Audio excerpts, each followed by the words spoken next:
Küllap on Sitsiilia selline koht, mis tundub inimestele mitte Eestis, vaid üleüldse nendele, kes ei ela Sitsiilias, väga põneva kohana. Ja selle tõttu on mul hea meel, et ma saan ka kohe küsida inimese käest, kes Sitsiilias elab, on see siis põnev. Maaem Erusk on kirjutanud raamatu Minu Sitsiilia. Kas Sitsiilia elu on põnev? Sitsiilia elu on väga eriline, kui nüüd võrreldes Eesti või üldse ka teiste Euroopa riikide eluga ja võrreldes isegi Põhja-Itaalia eluga. Mis seal põnevat on? Ma ütleks, et on väga eriline. No saare peal muidugi on elu nagunii eriline ilmselt. Saare peal on jah elu eriline ja kuna Sitsiiliat ümbritsevad veel paljud väiksemad saared ja ma olen need suures osas läbi käinud, ma võin öelda, et ka kõigi nende peal on eriline elu, rääkimata siis Sitsiiliast. No muidugi tuleb siin kindlasti vahet teha.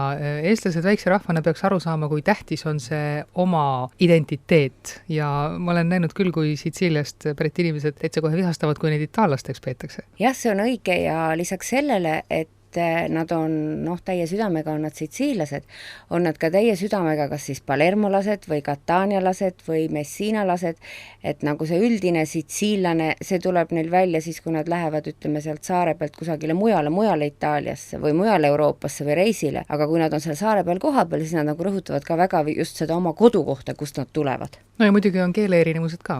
Jah, keeleerinevused on, ütleme Itaalia keelega võrreldes on ikkagi väga suured ja ka saare siseselt, vaatamata tegemist sama saarega, saare siseselt on ka keeleerinevused, et ütleme, ka seal tõepoolest Palermost välja minnes juba mõnikümmend kilomeetrit, siis võib kohata selliseid külasid ja linnakesi, kus siis inimesed kasutavad selliseid sõnu, millest näiteks Palermolan aru ei saa. No võib-olla eestlastel Sitsiilia, eriti Palermoga seostub eelkõige organiseeritud kuritegevus, aga sa oled raamatu selliseks alapealkirjaks pannud ka, et maffia kohta mitte küsida. See tähendab seda, et seal koha peal olles ei ole see nagu teema. No raamatu alapealkirja pani kirjastus, nii et tema võttis sealt selle kaardi pealt, see raamat on üks ilus kaart, kus siis on Corleone linn, sinna juurde sai siis selline nagu väikene kirjutis, et maffia kohta mitte küsida ja seda sellepärast, et inimesed sagedasti tulevad Sitsiiliasse ja hakkavad küsima, ma ei oskagi öelda, millest huvi pärast, kindlasti ega mitte paha pärast keegi ei küsi, aga küsivad siis maffia kohta, et kus on olnud see mafioso ja kus ta on elanud ja mis ta on teinud, aga maffia on ka sitsiillastele endale nagu selline mitte just väga meeldiv asi ja mitte just väga edasiviiv jõud, nii et sellepärast siis ei sobi nagu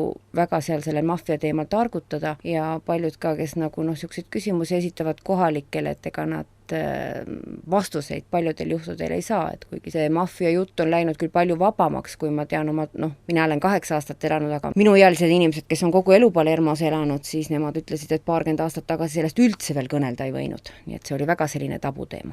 Oli siis maffia aktiivsem ka 20 aastat tagasi? Kindlasti, jaa.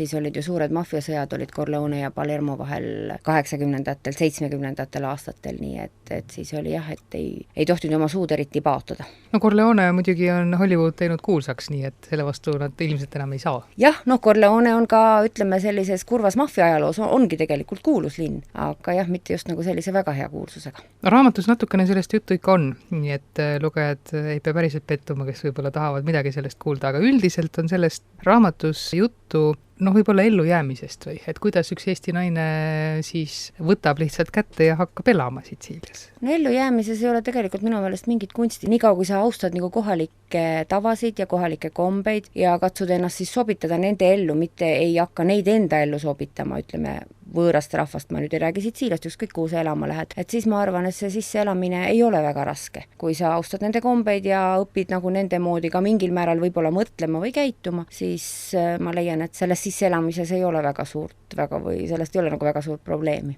No mul oli ka tunne, et teatud mõttes on seal elu nagu, ütleme peaaegu 100 aastat tagasi. Mingisugustes nüanssides, mitte et nad elaksid seal samamoodi nagu 100 aastat tagasi, aga teatud asjades ikka. Jah, nendel on, see on nüüd jälle minu kõik, mis raamatus ka kirja on pandud, on minu arvamused, igal ühel võib ju muidugi oma arvamus olla, kes on Sitsiilias käinud või seal elanud, aga minu meelest on sitsiillased nagu selles mõttes hästi kõva peaga, et nad ei tahagi nagu mingisugust evolutsiooni. Et nii nagu nad elanud on, vaat nii see elu nendel peab jätkuma. Ja selles mõttes ongi Sitsiilias nagu suhteliselt raske on nendel inimestel, kes tahavad midagi ära teha, kes tahavad kas tööstuslikult või kultuuriliselt või tahavad kuhugi jõuda või püüda natukene edasi, sest suuremad rahvamassid ei tule lihtsalt nendega kaasa. Suuremad rahvamassid mõtlevad ikka nagu mõtlesid nende emad ja vanaemad ja vanavanaemad ja tahavad nagu sellist vaikset rahulikku Sitsiilia elu. aga midagi seal ikka toimub ka? Toimub loomulikult, aga noh, kui võrrelda ka ütleme näiteks Põhja või muu Itaaliaga, siis ikkagi on elu üsnagi siukene vaikne ja rahulik ja tagasihoidlik, et ega seal mingisuguseid selliseid erilisi sündmuseid ette ei võeta. Tänasel päeval tuleb ilmselt küsida ka, kuidas majanduslikult hakkama saadakse selles piirkonnas.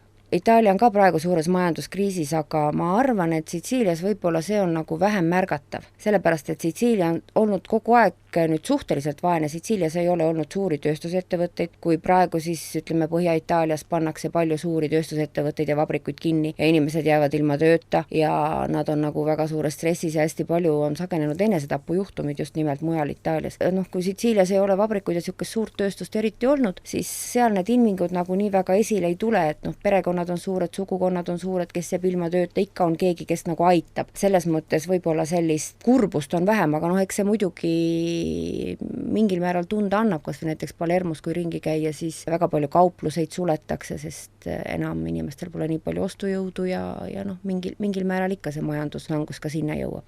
Kui tuttav eestlastele üldse see saar on, ehk kas seda hinnatakse ka näiteks turismi seisukohast?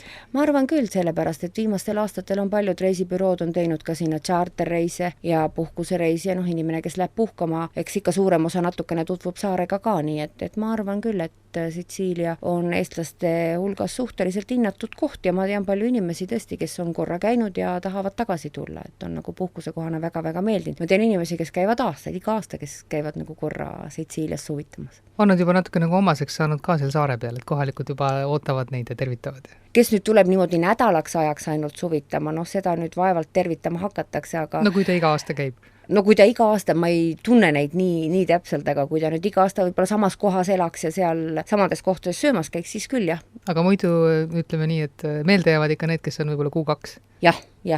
Eestlastele seal turismi tegemine seal saare peal on ka sinu töö? See on minu töö ja võib-olla isegi rohkem kui eestlastele. Ma töötan sitsiillastega, kellega me käime siis nagu Sitsiilia saare pealt väljas mujal Euroopas siis ringsõitudel. Ja eestlastega ma olen ka väga palju siis saart läbi sõitnud ja neile seda tutvustanud ja nii edasi ja nii edasi. Mis eestlaste lemmikkoht on seal saare peal? Nii palju kui on inimesi, nii palju on maitseid, kellele meeldib Palermo, kellele Palermo üldse ei meeldi. Etna on muidugi, Etna vulkaan on alati selline koht, mis jätab inimestele kustumatu mulje kõik oma suuruse ja siis selle laava hulgaga. Sellist võib-olla üldist, mis nagu, noh, kui kõik kogu aeg tahaksid tulla ja mida kõik väga kiidavad, sellist ei ole. No, seal on tegelikult nii palju vaadata, et igale ühele leidub midagi. Eestlasi elab ka tegelikult seal saare peal, et sa ei ole nagu üksi. Kas ka nii palju, et moodustada nagu oma kogukond? Mina ei tea, mina ei ole nagu eestlaste kogukonnast kunagi puudust tundnud, sellepärast, et üks asi on see, et tänapäevane Skype ja nii edasi suhtlemismoodus, et ma suhtlen ka, ütleme, Eestis ja